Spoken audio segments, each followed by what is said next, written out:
Hello बच्चों, नमस्कार, good morning. कैसे हैं आप लोग? ओके, तो चलिए आज हम लेक्चर नंबर 28 पढ़ने वाले हैं, जो कि क्लास 12th केमिस्ट्री का पहला चैप्टर सॉलिड स्टेट पढ़ रहे थे। ओके, बताना चाहेंगे कि यदि आप वीडियो देख रहे हैं तो साथ में नोटबुक और पेन जरूर रखिएगा, मैं रिक्वेस्ट करूंगा, ठीक है, आप लोगों से। और जो पहली बार देख रहे हैं, कृपया आप शुरू से देखिए तो बहुत अच्छे तरीके से आपको समझ में आएगा। यानी प्लेलिस्ट पे लेक्चर 1 से लेकर के लेक्चर जो भी हम लोग अभी 28 पढ़ने और 27 तक अवेलेबल है, 28 तक, ठीक है। डिस्क्रिप्शन में भी लिंक होगा और वेबसाइट का भी लिंक है, वहां से आप फ्री अपना नोट्स डाउनलोड कर सकते हैं, ठीक है। और पहली बार जो भी हमारे चैनल पे देख रहे हैं, आप चैनल को प्लीज सब्सक्राइब, लाइक, शेयर करके हमें सपोर्ट करिए, ठीक है बच्चों, ताकि हमें भी मोटिवेशन मिल सके। ओके, तो रेडी है? चलिए स्टार्ट करते हैं, ठीक है। जैसा कि इसके प्रीवियस क्लासेस में हमने देखा था कि जो भी हम लोगों ने कोऑर्डिनेशन नंबर निकाला 1D पैकिंग में, 2D पैकिंग में या 3D पैकिंग में, ठीक है, तीनों में निकाला था हमने। और यूनिट सेल के बारे में काफी अच्छे से बहुत आपके अपने लैंग्वेज में हमने सिखाया हुआ है। आप कृपया एक बार जा करके विजिट करिए चैनल पे और उनके प्लेलिस्ट को देखिए, बिल्कुल आपकी अपनी भाषा में, आसान भाषा में समझाया हुआ है। और मैं आशा करता हूं कि 10th क्लास 9th क्लास का भी लड़का समझ लेगा, ठीक है। तो आप लोग तो 12th में है, तो आशा करता हूं समझ लेंगे, ठीक है। फिर भी कोई दिक्कत आती है तो आप कमेंट्स में जरूर बताइएगा, ठीक है। और आप हमारे चैनल को सपोर्ट कीजिए, आपसे रिक्वेस्ट है। और रिक्वेस्ट ये भी करूंगा कि जो बच्चे नोटबुक और पेन नहीं लिए कृपया ले लीजिए, साथ में लिखिएगा, नोट करिएगा और समझिएगा, क्योंकि लिखने से ना, ये साइंटिफिक रीजंस हैं कुछ जो लिखे हुए ना, आप एक बार चीजों को लिखिए और उसके बाद उसको पढ़िए तो बहुत सारी चीजें मेमोराइज करने में आसानी हो जाती है, ठीक है। आप खुद से इमेजिन करके और प्रैक्टिकली करके देख सकते हैं इस चीज को, ठीक है। तो चलिए आज हम लेक्चर 28 पढ़ने वाले हैं और लेक्चर 28 में हम पढ़ेंगे कि घनत्व कैसे निकालते हैं, डेंसिटी।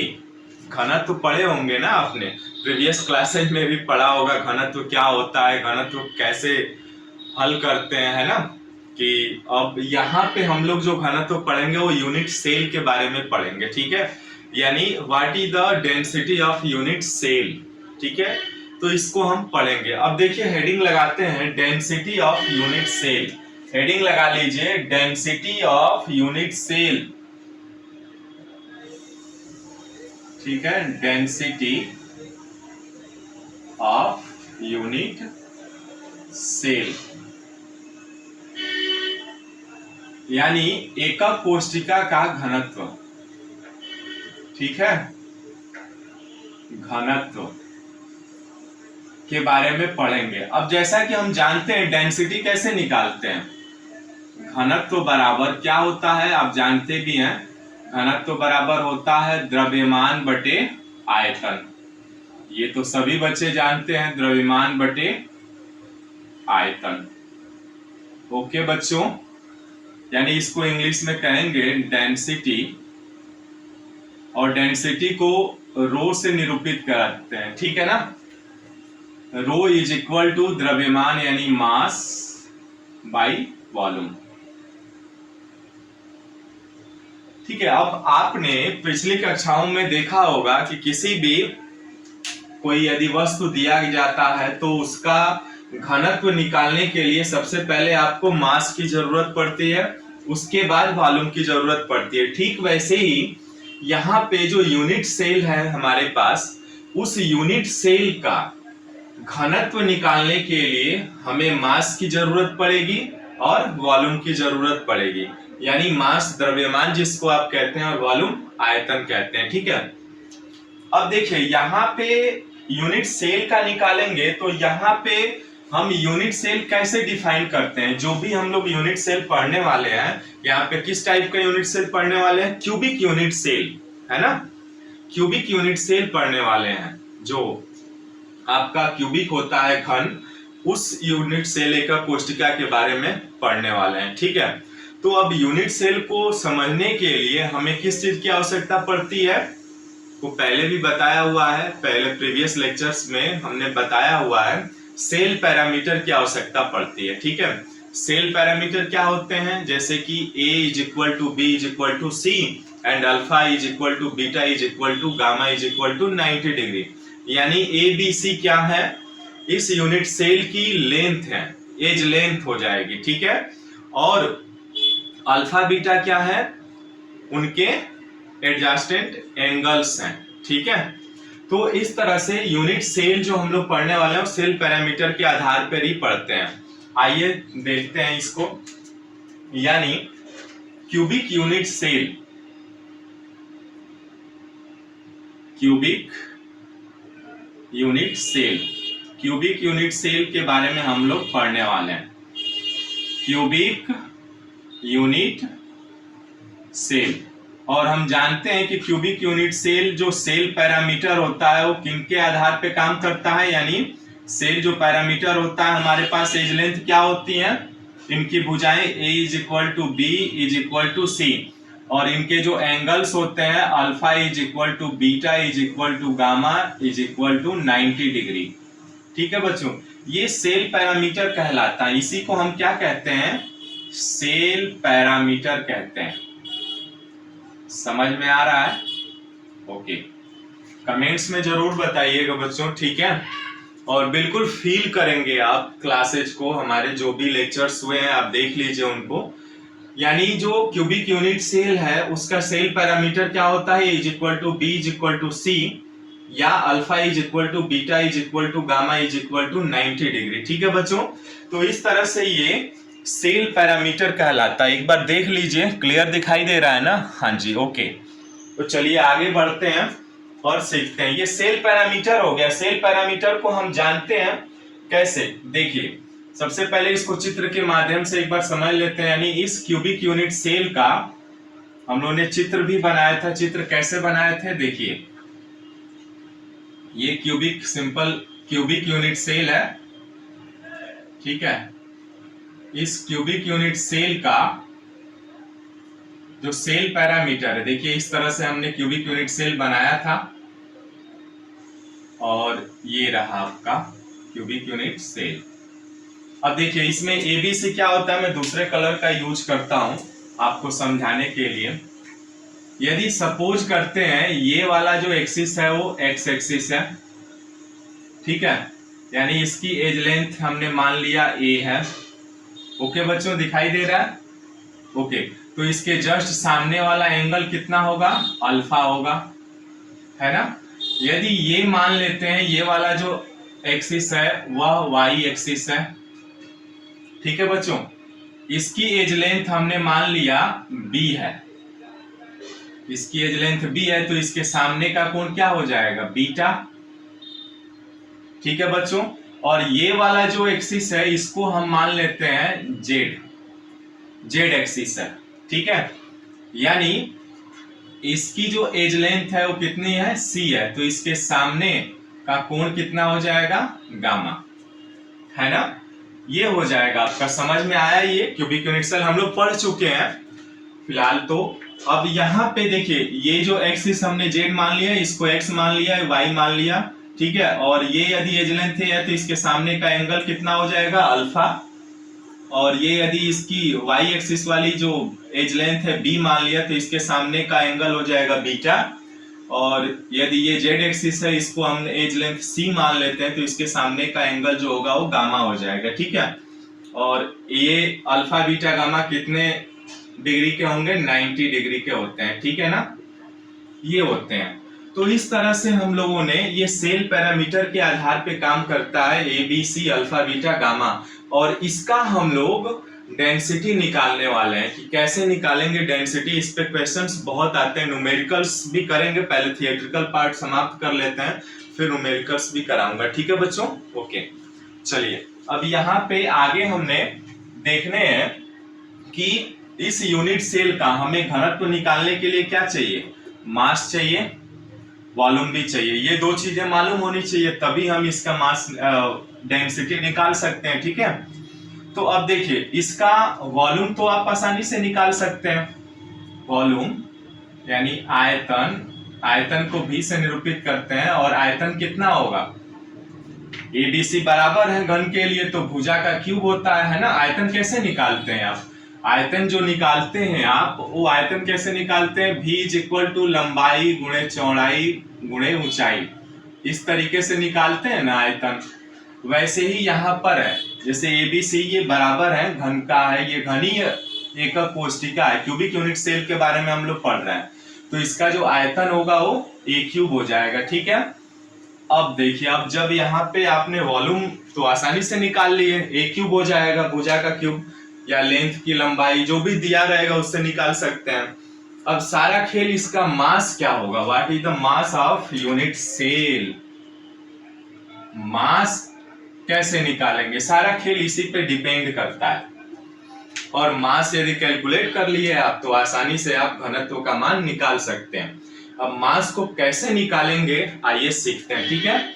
इसको नोट डाउन कर लीजिए, फिर आगे बढ़ते हैं। मास कैसे निकालते हैं, mass of unit cell heading लगा लीजिए, इसको दिखाई दे रहा है ना क्लियर, ओके बच्चों। चलिए अब मास ऑफ यूनिट सेल कैसे निकालते हैं, यहाँ पे हम थोड़ा अगले लाइन में समझते हैं इसको, ठीक है। अब देखिए mass of unit cell, okay बच्चों। अब मास ऑफ यूनिट सेल के लिए देखिए, अभी इस यूनिट सेल का जब हम मास निकालेंगे तो मास ऑफ यूनिट सेल निकालने के लिए सबसे पहले हमें क्या जरूरत पड़ेगी, जब इस यूनिट सेल का तो हम मास निकालेंगे जब, तो आप जानते हैं कि सबसे पहले ये डॉटेड लाइंस हैं, तो लाइंस का तो कोई मास होता नहीं है, तो सबसे पहले इसका मास निकालने के लिए इस ये तो लाइंस है ना क्यूबिक वाले, इसके अंदर जो एटम्स होगा उसका मास निकालेंगे ना बच्चों, ठीक है। तो अब उसका मास निकालने के लिए हमें क्या मालूम होना चाहिए, इस यूनिट सेल का रैंक मालूम होना चाहिए ना, तभी तो पता चलेगा कि इस यूनिट सेल में कितने एटम्स उपस्थित हैं। जैसा कि हम लोग इसके प्रीवियस क्लासेस में निकाला था, simple cubic unit cell, body centred cubic unit cell और face centred cubic unit cell के लिए उसमें रैंक निकाले थे। रैंक मीन्स उस यूनिट सेल में टोटल परमाणुओं की संख्या, यानी एटम पर यूनिट सेल क्या होता है। तो सबसे पहले मास ऑफ यूनिट सेल के लिए इस यूनिट सेल का हमें क्या पता होना चाहिए, रैंक पता होना चाहिए, ठीक है। तो रैंक पता करने के लिए क्या करना है हमें, देखिए मास ऑफ यूनिट सेल के लिए सबसे पहले क्या पता होना चाहिए, rank of unit cell. Rank of unit cell को हम किससे निरूपित करते हैं, जेड से, है ना। और यही तो है एटम पर यूनिट सेल, इसे भी कहते हैं एटम पर यूनिट सेल।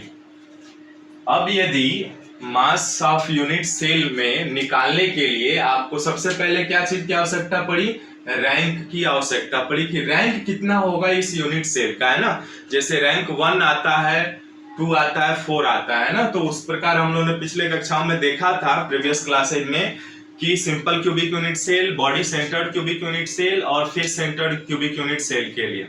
उसी प्रकार यहाँ पे हम निकालेंगे ये जेड कितना होगा। सबसे पहले तो जेड रैंक पता होना चाहिए, ठीक है। अब रैंक के बाद क्या पता होना चाहिए हमें, एटम का मास पता होना चाहिए। दूसरा पॉइंट क्या होना चाहिए, एटम का मास पता होना चाहिए। अब देखिए एटम्स जो भी है उसका मास कैसे निकालेंगे, यही चीज समझने वाली है बच्चों, ठीक है। तो इसको इधर वाला नोट डाउन करिए, फिर आगे इसको हम बढ़ते हैं और हल करते हैं, ठीक है। दिखाई दे रहा है ना क्लियर आप लोगों को, ओके क्लियर है, ठीक है। अब चलिए आगे हम बढ़ते हैं और इसको हल करते हैं, ठीक है। यानी atom mass, mass of atom कैसे निकालेंगे आइए सीखते हैं। इसको रब कर देता हूं, ठीक है ना, ओके ओके बच्चों। यदि आप पहली बार चैनल पे हैं तो प्लीज चैनल को सब्सक्राइब, लाइक, शेयर जरूर करिए, ओके। इससे हमें मोटिवेशन मिलता है। तो अब देखिए एटम मास निकालने के लिए हमें क्या चीज की आवश्यकता पड़ेगी, किसी भी एटम का मास निकालने के लिए हमें क्या आवश्यकता पड़ती है, मोलर मास। हमें जो भी एटम दिया रहता है, मान लीजिए यदि सोडियम दिया है तो सोडियम का मोलर मास कितना होता है, 23 होता है लगभग में, ठीक है। यानी ये मोलर मास दिया होता है, हमें मोलर मास को निकालना नहीं है, एटम का मास निकालना है हमको, ठीक है। तो मोलर मास से हम कैलकुलेट कर सकते हैं, ठीक है। अब मोलर मास बराबर कितना होता है, देखिए ये 23 ग्राम प्रति मोल हो जाएगा, ठीक है। अब यहां पे मोलर मास कैसे निकालते हैं, molar mass is equal to कितना होता है, 6.023 इंटू 10⁻23 इतना ही होता है ना, 6.023 गुणे 10⁻23 इंटू मास ऑफ एटम, यानी मास ऑफ एटम, ठीक है। अब देखिए मोलर मास जो है, मोलर मास तो हमें ये पता होता है, जैसे किसी भी एटम का, जैसे सोडियम है तो सोडियम का जो मोलर मास होता है वो 23 होता है ग्राम प्रति मोल। अब वैसे ही मोलर मास बराबर होता है ये 6.023 गुणे 10⁻23, इसे क्या कहते हैं, एवोगैड्रो नंबर, ठीक है। और ये मास ऑफ एटम हो गया। तो अब यहां से इस फार्मूले से हम आसानी से निकाल सकते हैं कि एटम का मास कितना होगा, यानी यहां से क्या निकाल सकते हैं, mass of atom. Mass of atom बराबर कितना हो जाएगा बच्चों, मोलर मास बटे एवोगैड्रोज नंबर, यानी क्या है, एवोगैड्रो नंबर्स है। अब देखिए किसी भी अब मास ऑफ एटम यदि आप निकालेंगे तो मोलर मास में यदि आप एवोगैड्रो नंबर से भाग करा देते हैं तो आसानी से हमें इस एटम का मास निकल जाएगा, ठीक है। क्लियर हुआ कि जो भी तत्व होते हैं उनका तो हमें मोलर मास दिया रहता है। अब मास ऑफ एटम जब निकालेंगे तो ये मोलर मास हो जाएगा, इसको मोलर मास कहते हैं, mm का मतलब मोलर मास हो जाएगा, Na का मतलब एवोगैड्रो नंबर हो जाएगा, ठीक है ना। तो इस तरह से हम निकाल सकते हैं, यानी अब इसलिए हम यहां से रो इज इक्वल टू यानी डेंसिटी इज इक्वल टू हो जाएगा जेड, यानी उसका रैंक कितना है, इंटू mm मोलर मास और बटे आयतन गुणे आपका क्या हो जाएगा, एवोगैड्रोज नंबर। ये आप डेंसिटी से आप आसानी से निकाल सकते हैं इसका फार्मूला, ठीक है। ये देखिए हमें अब ये जो फार्मूला मिला है रो यानी डेंसिटी ऑफ यूनिट सेल का, जेड क्या है, जेड आपका रैंक है उस यूनिट सेल का, ठीक है। और mm क्या है, मोलर मास है, b क्या है, आयतन है, Na क्या है, एवोगैड्रोज नंबर है। तो यहाँ पे लिख लीजिए क्या होगा, वेयर, इसको भी मैं मिटा दे रहा हूं, ठीक है ना, ये वाला हटा रहा हूं क्योंकि जान ही चुके हैं ये लोग। अब यहाँ पे हम इसको आगे कैलकुलेट करते हैं, ठीक है। अब देखिए इसको आगे कैलकुलेट करने के लिए यहाँ पे रो क्या है, रो जो है डेंसिटी है, डेंसिटी यानी घनत्व निकाल सकते हैं इस यूनिट सेल का। और जेड क्या है, उस यूनिट सेल में क्या है, रैंक है, रैंक यानी एटम पर यूनिट सेल, ठीक है बच्चों। अब यहाँ पे mm क्या है, mm जो है वो आपका मोलर मास है, मोलर मास तो पता ही होता है, हमें दिया ही रहता है। और v क्या है, वॉल्यूम है, आयतन है, वॉल्यूम आयतन हो गया। और Na क्या है, एवोगैड्रोज नंबर है, एवोगैड्रो नंबर्स, ये कितना होता है, 6.023 इंटू 10⁻23 ये होता है बच्चों, ठीक है। तो इस तरह से हमने ये फार्मूला डिराइव कर दिया कि किसी भी यूनिट सेल का ये फार्मूला, इस फार्मूले से। और देखिए क्वेश्चंस बहुत आते हैं इस पे, आप ये 1 2 3 4 चीजें, कोई भी 3 चीजें मालूम हो तो चौथा, 4 और 5, 4 चीजें मालूम हो तो 5वीं आसानी से आप निकाल सकते हैं। ठीक है, तो इस तरह से आप डेंसिटी ऑफ यूनिट सेल निकाल सकते हैं इस फार्मूले से। यानी आप जानते हैं गैड्रोज नंबर होता है 6.023 into 10 to the power 23। V क्या है, वॉल्यूम आयतन है। mm क्या है, मोलर मास, ये दिया ही रहेगा हमें। z क्या है, रैंक है, यानी उस यूनिट सेल में एटम कितने हैं उसकी संख्या बताना है।